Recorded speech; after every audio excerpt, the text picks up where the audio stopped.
तो फ्रेंड्स आज हम डिस्कस करेंगे चौथा चैप्टर जिसका नाम है सत्ता के वैकल्पिक केंद्र। ठीक है भाई, चैप्टर नंबर डालो भाई 4, सत्ता के वैकल्पिक केंद्र। ठीक है भाई, तो क्या है ये सत्ता के वैकल्पिक केंद्र? हमने पिछले अध्याय में पढ़ा था कि अमेरिका कैसे उसने जो है पूरे वर्ल्ड को ओवर पावर कर रखा है। ठीक है, अर्थव्यवस्था से लेकर सैनिक और अंतरराष्ट्रीय हर क्षेत्र में उसने अपनी एक पैठ बना रखी है और अमेरिका का मुकाबला करना लगभग नामुमकिन है। ऐसा हमने पिछले अध्याय में पढ़ा। इस अध्याय में हम पढ़ेंगे कि अमेरिका को छोड़कर कुछ सत्ता के वैकल्पिक केंद्र है क्या, कोई और ऑप्शन है? इसे हम ऐसे समझते हैं, फॉर एग्जाम्पल कि हमें बर्गर खाना है तो अब मैकडी नहीं है। फॉर एग्जाम्पल बर्गर के नाम जब भी लेते हैं तो मैकडी का नाम सबसे पहले आता है। अगर हम मैकडी को साइड करें तो क्या हमारे पास ऑप्शन है? तो हाँ भाई है, यहाँ पर बर्गर किंग आता है। ठीक है, उसके अलावा बताओ भाई और कौन से? डोमिनोज बर्गर बनाता है, पता नहीं मुझे। ठीक है, और भी बहुत सारे हैं। ठीक है, महाराजा मैक करके है कुछ, ये सब आते हैं बहुत सारे ब्रांड, तो हमारे पास ऑप्शन है। ठीक है, तो वैसे ही भाई जब हम सत्ता की बात करते हैं, इंटरनेशनल पावर की बात करते हैं, तो क्या अमेरिका के बाद कोई है? तो हम उसको डिस्कस करेंगे। तो इसमें हम सत्ता के वैकल्पिक केंद्र के नाम पर हम 2 संघ और एक देश के बारे में पढ़ेंगे। इसमें तो है एक यूरोपीय संघ, दूसरा है आसियान और तीसरी जो कंट्री मैंने बताई वो है चाइना। ठीक है भाई, कौन सी है? चाइना। तो चलिए भाई सबसे पहले बात कर लेते हैं यूरोपीय संघ की। अगर मैं बात करूं यूरोपीय संघ की, तो यूरोपीय संघ ऐसे शुरू नहीं हुआ। यूरोपीय संघ की पहले जो सबसे पहले स्थापना हुई थी वो हुई थी 1948 में। कब हुई थी भाई? 1948 में एक संधि हुई थी भाई। कौन बताएगा मुझे उसका नाम? भाई बताओ भाई। मार्शल योजना। ठीक है भाई, मार्शल योजना। मार्शल योजना के तहत क्या नाम रखा गया था इसका, बताओ भाई? यूरोपीय आर्थिक सहयोग संगठन। यूरोपीय आर्थिक सहयोग संगठन। ठीक है मेरे भाई, तो इस तरीके से इसकी स्थापना हुई, यूरोपीय आर्थिक सहयोग संगठन, मार्शल योजना 1948। उसके बाद इन्होंने क्या करा, एक और संधि करी, अपना नाम चेंज करा और अपने आप को थोड़ा सा विस्तारित किया। भाई कौन सा डेट थी वो बताओ मेरे को? 1957। कौन सी संधि थी? कौन सी संधि थी? रोम की संधि। ठीक है, रोम संधि, रोम की संधि, रोम संधि, जो मर्जी लिख लिया आप। ठीक है, क्या नाम हो गया तब चेंज होके? यूरोपीय आर्थिक समुदाय। यूरोपियन आर्थिक समुदाय। ठीक है मेरे भाई। अब इसके बाद एक और संधि हुई थी, ठीक है, 1992 में, और मास्ट्रिक्ट की संधि जिसे कहते हैं, और इसके तहत इनका नाम हो गया था यूरोपीय संघ। क्या हो गया था? यूरोपीय संघ। राइट, 1992 मास्ट्रिक्ट की संधि। ठीक है, और ये कहलाए यूरोपीय संघ। भाई वर्तमान समय में इसमें 28 देश है। कितने हैं भाई? 28 देश।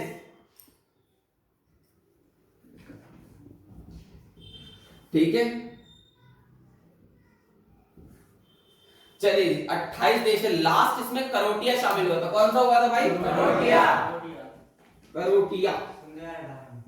अब अगर मैं बात करूं इसका इन्फ्लुएंस की, इसके पावर की, कि ये कितना प्रभुत्वशाली है, कितना शक्तिशाली है, कितना इसका पावर है इंटरनेशनल लेवल पर, तो उसको हम कुछ बिंदुओं से समझ सकते हैं। जैसे हेडिंग लिखेंगे, यूरोपीय संघ के शक्तिशाली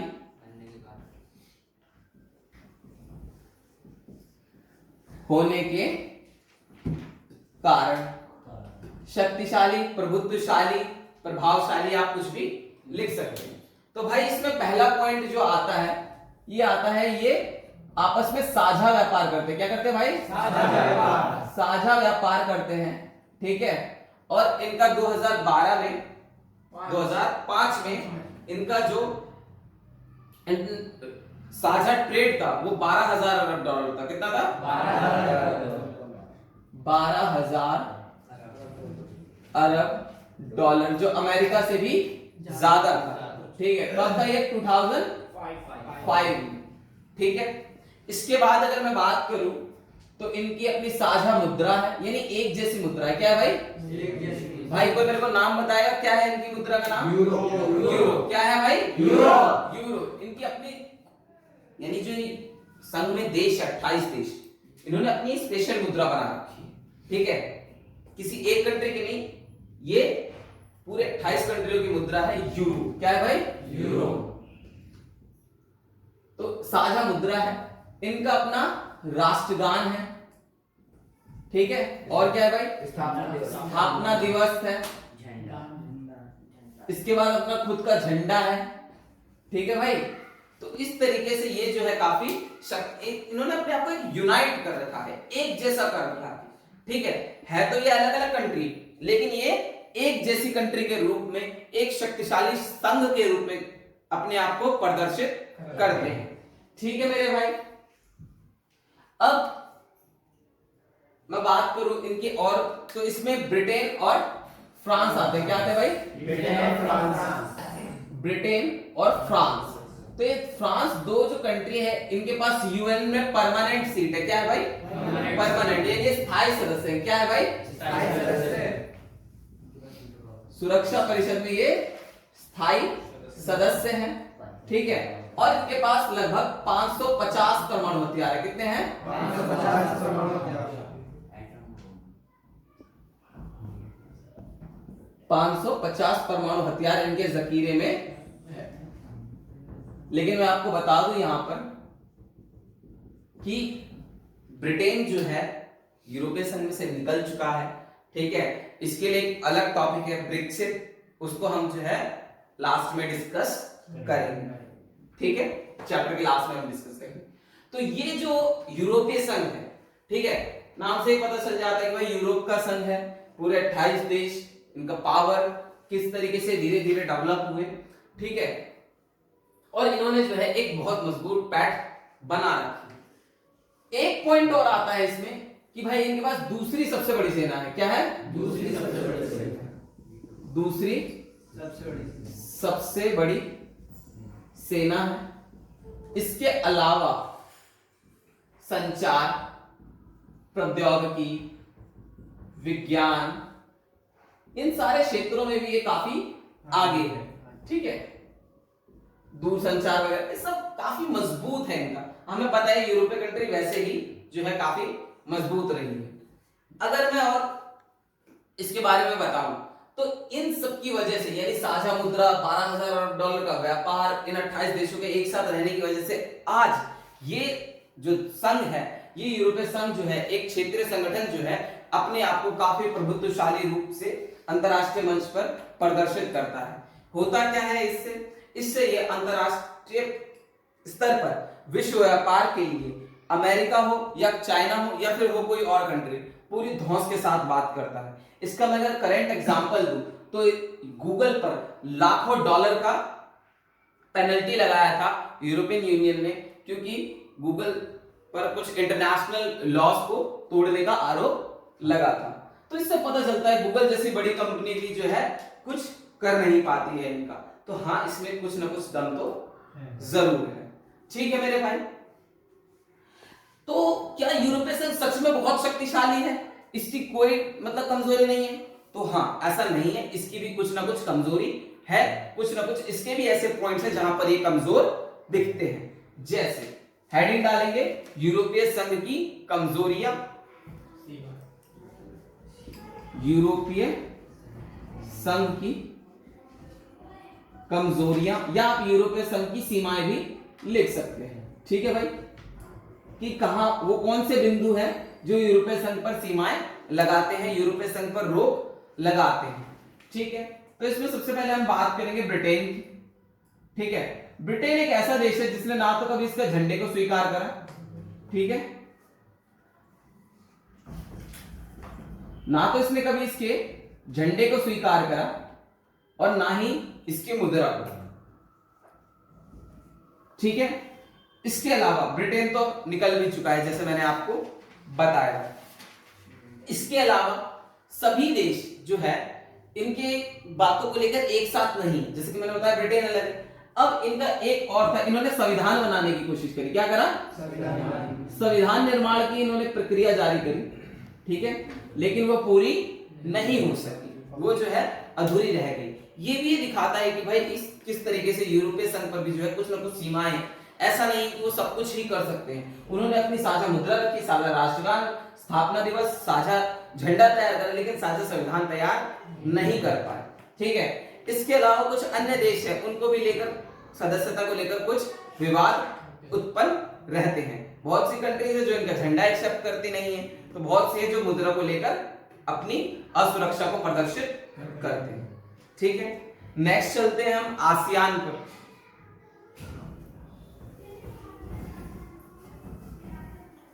तो भाई आसियान के बारे में मुझे कोई बताएगा कुछ? आसियान क्या है? अरे भाई बताओ। दक्षिण पूर्व एशिया। ठीक है भाई, आसियान, आसियान, ठीक है भाई। नाम बताइए। दक्षिण पूर्व एशियाई राष्ट्रों का संगठन। तो क्या है मेरे भाई ये दक्षिण पूर्व? दक्षिण पूर्व मैंने आपको मैप में बताया था पिछली बार कि ये नीचे साउथ और ये साउथ ईस्ट। यहां पर जो कंट्रीज आती हैं उन्हें साउथ ईस्ट कंट्रीज बोला जाता है। यहाँ कुछ कंट्रीज ने अपना एक संघ बना रखा है, अपना एक क्षेत्रीय संगठन बना रखा है जिसे हम आसियान कहते हैं। क्या कहते हैं भाई? आसियान। जैसे यूरोपीय संघ में मार्शल योजना हुई थी और यूरोपीय संघ अस्तित्व में आया था, मतलब उसका नाम पहले कुछ और था तो अस्तित्व में आया, वैसे ही यहाँ पर भी एक संधि हुई, एक घोषणा पत्र पर हस्ताक्षर हुए। भाई कौन सा घोषणा पत्र था? ये था बैंकॉक का घोषणा पत्र। क्या था? बैंकॉक घोषणा पत्र। कब हुआ था मेरे दोस्त? 1967 पर इस पर साइन हुए थे और 5 कंट्रीज जो है इसमें अस्तित्व में आई थी, ठीक है। क्या नाम है इनका, कोई मेरे को बताएगा? अरे आराम से भाई, सभी लगता है पढ़ के हैं। इंडोनेशिया, मलेशिया,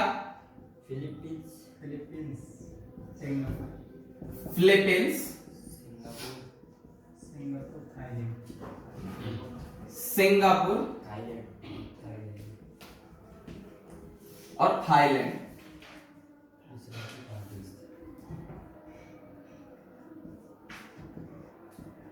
शमशेर भाई तो कह रहे हैं मैं तो सिंगापुरी चाउमीन से याद रखूंगा सिंगापुर। चलिए कोई दिक्कत नहीं है, सिंगापुरी चाउमीन से याद रखने की जरूरत नहीं है। मैं आपको एक शॉर्ट ट्रिक देखता हूं भाई। इंडोनेशिया किससे शुरू होता है? आई से। मलेशिया, फिलीपींस, सिंगापुर और थाईलैंड, ठीक है। तो आप इसे ऐसे याद रख सकते हैं, आई एम फर्स्ट, ठीक है। एक छोटी सी शॉर्ट ट्रिक है, इसे आप याद रखिए। ये 5 संस्थापक देश कहलाते हैं। क्या कहलाते हैं? क्या कहलाते हैं? संस्थापक देश कहलाते हैं ये। इंडोनेशिया, मलेशिया, फिलीपींस, सिंगापुर और थाईलैंड। इसके बाद 5 देश और अस्तित्व में आए थे। कौन थे भाई ये? वियतनाम, कंबोडिया,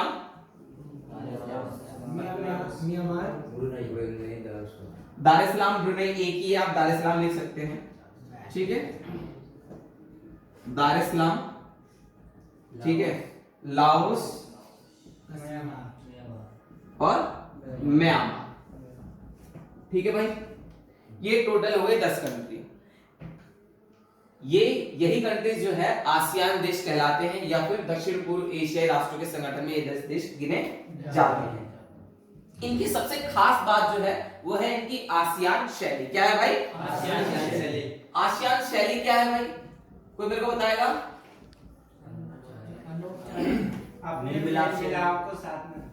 आसियान शैली मेल मिलाप की एक खास नीति थी, ठीक है। इन 10 देशों ने अनौपचारिक बैठकें करना, ठीक है, और अपने आप को इस तरीके से प्रदर्शित करा, इस तरीके से काम करा कि कभी भी ये जो है एक दूसरे के अंदरूनी मामलों में हस्तक्षेप नहीं करते।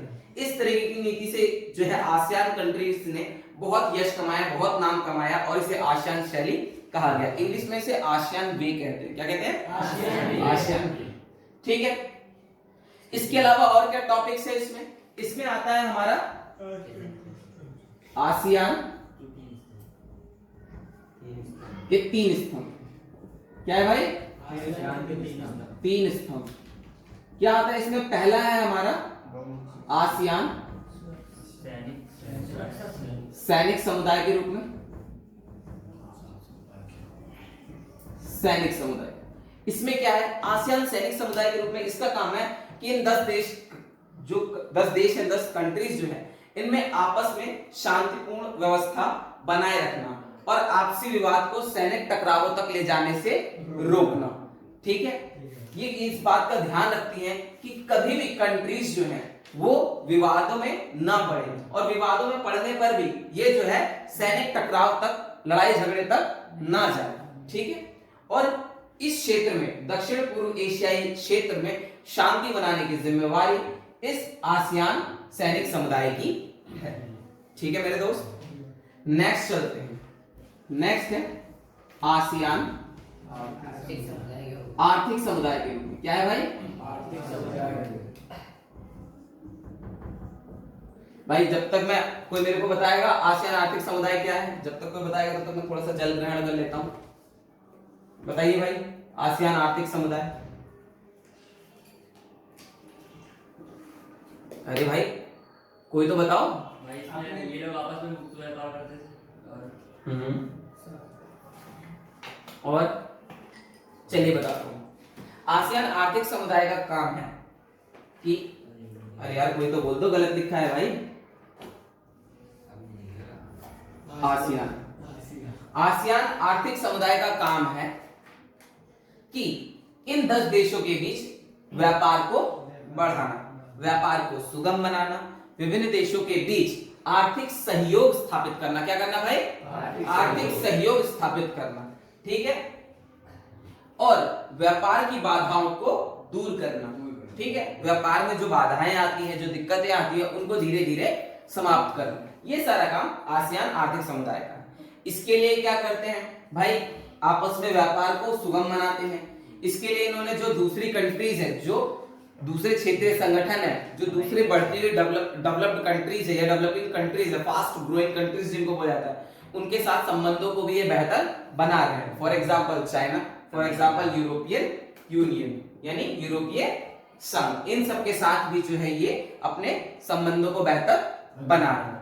ठीक है मेरे दोस्त, लास्ट आता है आसियान आर्थिक समुदाय के रूप में। क्या है भाई?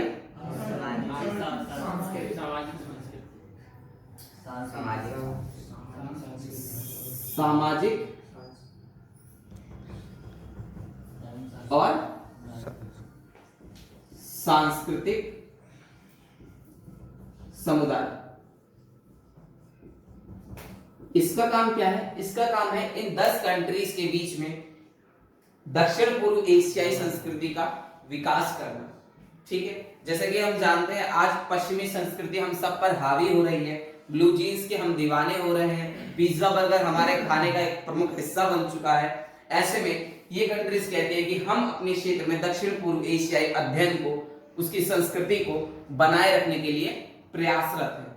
ठीक है, यानी ये अपनी संस्कृति को बचाए रखना और उसे बढ़ाने का काम करते हैं इस दक्षिण पूर्व एशियाई क्षेत्र में। ठीक है, इसके बाद एक टॉपिक और आता है आसियान विजन 2020। क्या आता है भाई? ASEAN vision 2020। ठीक है, इसे भी देख लेते हैं। आसियान विजन 2020 क्या है मेरे भाई? इसमें आसियान कहता है कि हम भविष्य में, यानी अब तो 2020 ही चल रहा है, लेकिन इसने बहुत पहले ही डिक्लेयर कर दिया था, 2020 से पहले क्या डिक्लेयर करा था कि भाई हम भविष्य में बहुमुखी भूमिका को निभाएंगे। क्या करेंगे भाई? बहुमुखी भूमिका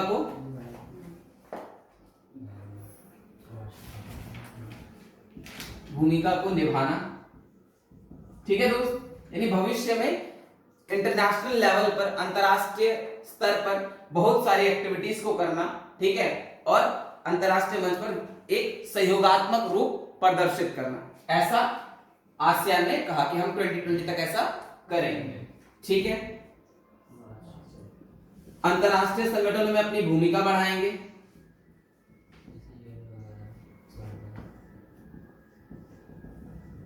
अंतरराष्ट्रीय संगठनों में भूमिका बढ़ाना, जैसे यूनाइटेड नेशंस हो गया, WTO हो गया, IMF हो गया, इन सभी संस्थाओं में, इन सभी संगठनों में अपनी भूमिका को प्रदर्शित करना, अपनी भूमिका को बढ़ाना, इस तरीके की एक्टिविटीज को इन्होंने करने के लिए कहा। ठीक है, और बाकी सारी आप खुद पढ़ लेंगे, वर्ष में एक बार बैठक अवश्य करेंगे।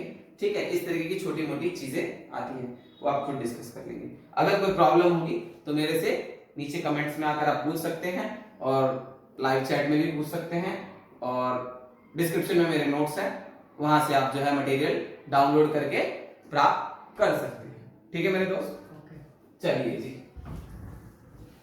अब लास्ट हमारा आता है चाइना। भाई किसको पसंद है चाइना? किसी को नहीं पसंद है? क्यों? पड़ोसी है यार हमारा, पड़ोसी से दोस्ती नहीं करोगे तो किससे करोगे? अमेरिका से हैं? पाकिस्तान आपको पसंद नहीं, चाइना आपको पसंद नहीं, बांग्लादेश आपको पसंद नहीं, श्रीलंका आपको नहीं पसंद करता, किसके पास जाओगे मेरे भाई? हैं? चलो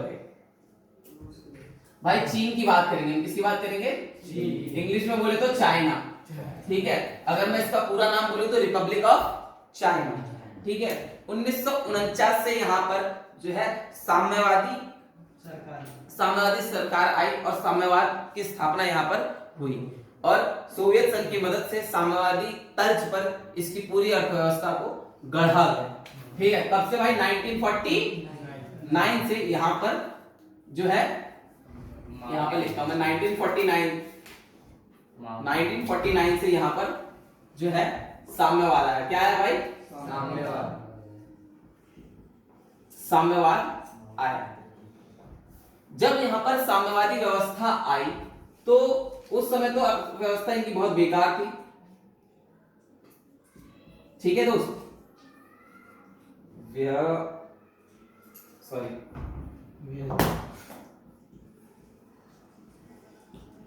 जब ये व्यवस्था वहां पर आई उस टाइम अर्थव्यवस्था बहुत बेकार थी। ठीक है, घरे यहाँ पर इन्हें विदेशों से आयात करने की उस टाइम तो परमिशन थी, आपको पता है साम्यवादी व्यवस्था में ऐसा होता नहीं। तो यहाँ पर तकनीक का अभाव था। ठीक है, बहुत सारी चीजें यहाँ पर नहीं उपलब्ध थी जिसके लिए बाहर आयात पर निर्भर थे। तो इन्होंने क्या करा, घरेलू स्तर पर ही उनका उत्पादन करना शुरू करा। ठीक है, विशाल उद्योगों को लगाने की तैयारी की गई। ठीक है, बहुत सारे संसाधनों का यहाँ पर इस्तेमाल किया गया। इसमें रूस ने यानी सोवियत संघ ने जो है इसकी भरपूर मदद भी करी। ठीक है, धीरे धीरे यहाँ पर जो है विकास दर बढ़ना शुरू भी हुई, लेकिन यहाँ पर जनसंख्या इनके लिए बहुत बड़ी चुनौती शुरू से है। ठीक है, शिक्षा और स्वास्थ्य को उपलब्ध कराने में धीरे धीरे जो है ये काफी आगे निकल गए, लेकिन तब भी कुछ खास हो नहीं पाया। हुआ क्या फिर? इसने क्या करा, धीरे धीरे अपनी अर्थव्यवस्था को खोलना शुरू करा और अपने को बेहतर करना शुरू करा। इसमें ये क्रम से हुआ। कैसे हुआ? है क्रम से, सीरीज से हुआ। अगर हम बात करें सेकंड चैप्टर की जो हमने डिस्कस करा था, तो उसमें रूस ने अपने आप को चेंज करने के लिए क्या करा, यानी साम्यवाद से पूंजीवाद, यानी ये आपका मार्क्सिज्म से वहां पर जो आपका कैपिटलिज्म आया, या फिर मैं यूं कहूं कि जो सोशलिज्म था, सोशलिज्म से वहां पर जो, या कम्युनिज्म से जो कैपिटलिज्म की तरफ मूव करे, वहां पर जो लोकतंत्र आया, डेमोक्रेसी आया, वो एक करंट था, एक शॉक था। क्या था? शॉक। एक शॉक थेरेपी के तहत आया। ठीक है, वर्ल्ड बैंक और IMF ने जिसे डायरेक्ट करा था, तो झटके से आया। कैसा आया? झटके से आया, एकदम ही बंदे को बदल देना जैसे भाई, एकदम से जैसे सब कुछ चेंज कर दिया। उससे क्या हुआ? अर्थव्यवस्था, इकोनॉमी शर्मरा गई। क्या कहा गया था उसे? इतिहास की सबसे बड़ी गिरावट। लेकिन चाइना ने वो गलती नहीं करी। चाइना ने क्या करा? चाइना ने स्टेप बाय स्टेप करा। कैसे करा? स्टेप बाय स्टेप करा। कैसे करा देखते हैं। सबसे पहले इसने 1972 में अमेरिका से संबंधों को सुधारा। ठीक है, क्या करा? अमेरिका से संबंध सुधारे। अब देखो दोस्त, अपने आप समझ जाओ, 1972 की बात हो रही है, यानी इस टाइम क्या चल रहा था, कोल्ड वॉर। भाई यहाँ पर क्या थी, साम्यवादी व्यवस्था, यानी ऑटोमेटिक भाई ये अमेरिका की नजरों में खटक रहा होगा, तो इसलिए इसने क्या करा, पहले अपने रिलेशंस को गुड करा। फिर 1973 का टाइम आता है, क्या आता है, क्या होता है 1973 में? चाओ नहीं भाई, इतनी जल्दी निजीकरण क्यों कर रहे हो भाई? चावल लाई भाई चाओ एंड लाई, क्या चाओ एंड लाई, इन्होंने क्या करा, इन्होंने कृषि, उद्योग, सेना और प्रौद्योगिकी का क्या करा, आधुनिकीकरण करा। क्या करा, आधुनिकीकरण के 4 प्रस्ताव लेकर आए। प्रौद्योगिकी का आधुनिकीकरण करा,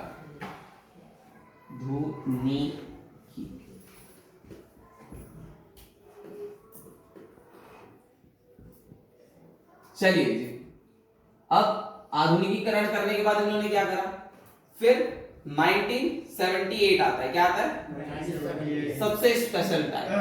यहाँ पर अब जो नेता आते हैं वो आते हैं डेंग शाओपिंग, क्या डेंग शाओपिंग।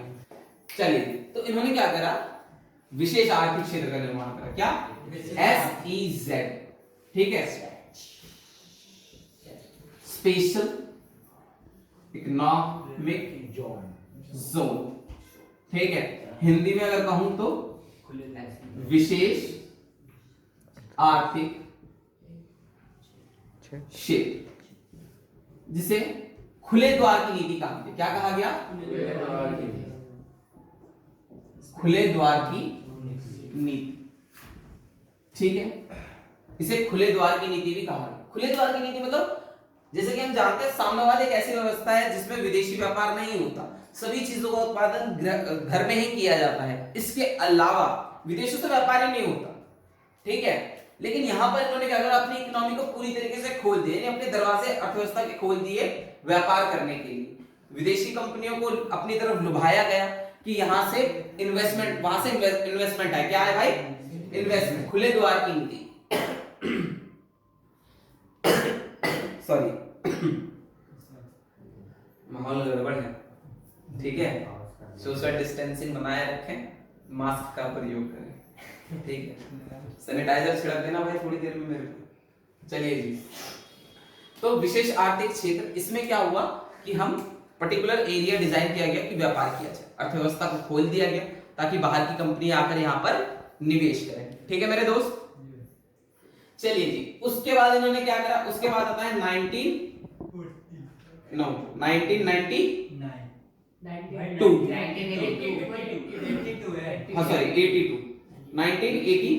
क्या होता है इसमें, कृषि का निजीकरण होता है, क्या भाई,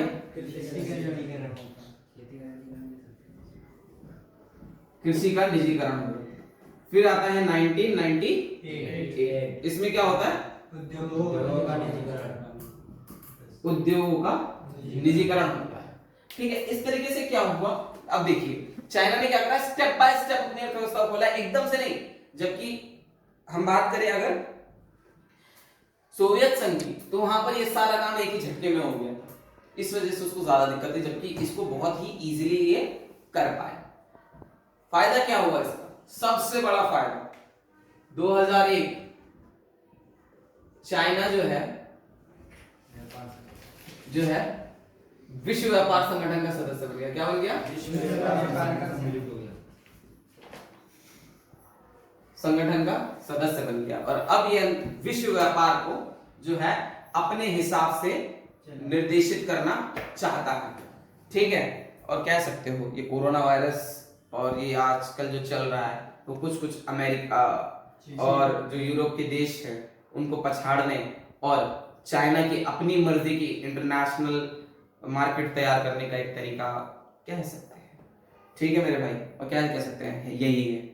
चलिए, इसके अलावा भाई बहुत बड़ा मैन्युफैक्चरर बन चुका है इंटरनेशनल लेवल पर, भाई हर तरीके की चीजें यहाँ पर बनती है। अगर मैं चाइना की बात करूं, यहाँ पे 3 तरीके की चीजें बनती हैं। एक सबसे घटिया तरीके की जो इंडिया और इंडिया जैसी डेवलपिंग कंट्रीज में जाता है। दूसरा बनता जो है, दूसरे लेवल का जो प्रोडक्ट तैयार होता है वो खुद चाइनीज यूज कर सकते हैं। और तीसरा जो सबसे अच्छे लेवल का माल होता है, जो अच्छे लेवल के गुड्स होते हैं, वो अमेरिका और अमेरिका जैसे डेवलप्ड कंट्रीज में एक्सपोर्ट किए जाते हैं। तो इस तरीके से वो उसने अपना पूरा डिजाइन कर रखा है। ठीक है दोस्त, क्या लेकिन चाइना में सब कुछ अच्छा है? नहीं दोस्त, ऐसा भी नहीं है। ठीक है, चाइना में आज भी 10 करोड़, क्या 10 करोड़, ये तो पुराना डाटा बता रहा हूं, अब तो और भी ज्यादा हो गए होंगे, 10 करोड़ आबादी बेरोजगारी से परेशान है। इसके अलावा अगर मैं करंट कहूं तो हांगकांग में लोगों के पास अधिकार नहीं है। हांगकांग में लोगों को बहुत ही जो है परेशान किया जा रहा है सरकार की तरफ से। वहां पर फ्रीडम ऑफ स्पीच नहीं है। ठीक है, जब जैसी चाहे वो पॉलिसी लगा देते हैं। वहां के अखबार वाले कई बार जो है अपनी इस बात का विरोध करते हैं। ठीक है, जगह जगह पाए जाते हैं विरोध करते हुए, और उसके बाद वो गायब हो जाते हैं। यानी चाइना की जो आर्मी है PLA, उसके द्वारा वो खत्म कर दिए जाते हैं। ठीक है, और क्या कह सकते हैं, चाइना में और भी बहुत सारी दिक्कतें हैं। तो ऐसा नहीं है कि चाइना बहुत ही अच्छा है। हाँ, मार्केट लेवल पर जो उसने करा है, इसकी वजह से उसे एशिया का विकास का इंजन कहते हैं। और नो डाउट उसने इस व्यापार में काफी ही बढ़त हासिल करी है, जो किसी और देश के लिए करना फिलहाल काफी मुश्किल है। विकास की दर इसकी 6% रही है, 6 के लगभग रही है। लेकिन जनसंख्या का अधिक होना, जनसंख्या 2 से 3% के हिसाब से जो बढ़ी है, इस वजह से क्या हुआ, उसकी विकास की दर कुछ खास नहीं रही है। ठीक है, यानी जनसंख्या उसके विकास पर हावी हो रही है, आप ऐसा कह सकते हैं। ठीक है, इसके बाद जो नेक्स्ट टॉपिक आता है वो है इंडिया चाइना रिलेशन। ठीक है, भारत चीन संबंध, यही है भाई। चीन के साथ भारत के संबंध। तो इसको हम 2 भागों में पढ़ेंगे, एक सकारात्मक और एक नकारात्मक। ठीक है मेरे भाई।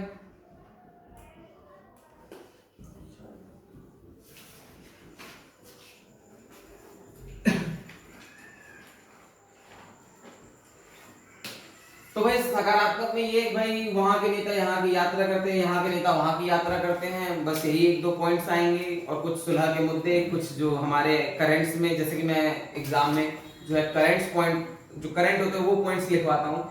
ठीक है, तो अभी जो हमारे कौन है, चाइना के जो प्रेसिडेंट है वो आए थे, हमारे मोदी जी ने शी जिनपिंग को झूला झुलाया था, वो सब बातें हम यहाँ सकारात्मक में लिखेंगे, वह संबंध अच्छे। फिर नकारात्मक में लिखेंगे भाई, ठीक है, जो भी हमारे पैंगोंग झील में हो रहा है, ठीक है, और जो चाइना जो है बॉर्डर डिस्प्यूट करता है, और जो गतिविधियां होती है उन सबको हम यहाँ पर लिखेंगे। जो सेनाओं की मारधाड़ चल रही है, हम उनको, ये मैं लास्ट में ही लिखवाऊंगा, जो आपका बिल्कुल करंट पॉइंट होगा उसे। ठीक है मेरे दोस्त, आज के लिए इतना ही, बाकी मुलाकात होगी कल। That's for today. See you tomorrow.